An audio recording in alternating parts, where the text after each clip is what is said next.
မင်္ဂလာပါကို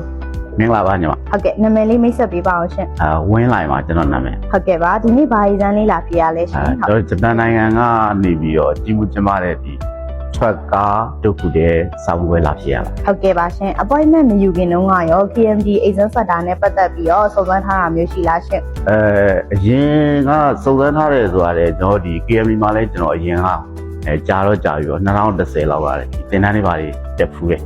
ဟုတ်ကဲ့ဟုတ်ကဲ့ရှင်ဟုတ် KMD exam center ရောဝင်လိုက်တော့ပေါ့နော်ခေစားရတဲ့အခုရခေစားချက်လေးတချို့မျှဝေပေးပါအောင်ရှင် ဒီဟိုပါပေါ့ပုဂ္ဂလိကဒီစီဝါရေးစင်တာတွေနဲ့ပတ်သက်ရင်တော့အခုကျွန်တော်တို့ဒီမနေ့ကဝင်လာတယ်ဆိုရင်ဒီအောက်ကဟိုပါပေါ့ surgery ကစအရန်ပေါ်ရွေတယ်ဝန်ထမ်းတွေကလည်းအခုကျွန်တော်တို့ဆိုရင်ဆောင်းဝဲပြိုးတယ်ဒါဒုက္ခဒေးနဲ့ပတ်သက်တာဆိုရင်တော့ပထမဆုံးပါပထမဆုံးဆိုတော့ဟိုနည်းနည်းအဆင်မပြေနိုင်မယ်လို့ထင်ထားရတော့ဒီ KM တွေကဝန်ထမ်းတွေကရောက်တော့ဝင်လာကြရတဲ့အစဆုံးအကုန်လုံးပေါ့နော်လိုက်လုပ်ပေးတယ်မသိတာဆိုလို့ရှိရင်လည်းအကုန်လုံးပြောပြပြီးတဲ့အတွက်တော်တော်လေးအဆင်ပြေပါတယ် ဟုတ်ကဲ့ပါရှင်အခုလိုမျိုးဖြည့်ပေးရကျေးဇူးအများကြီးတင်ပါတယ် ကျေးဇူးပါ ပါ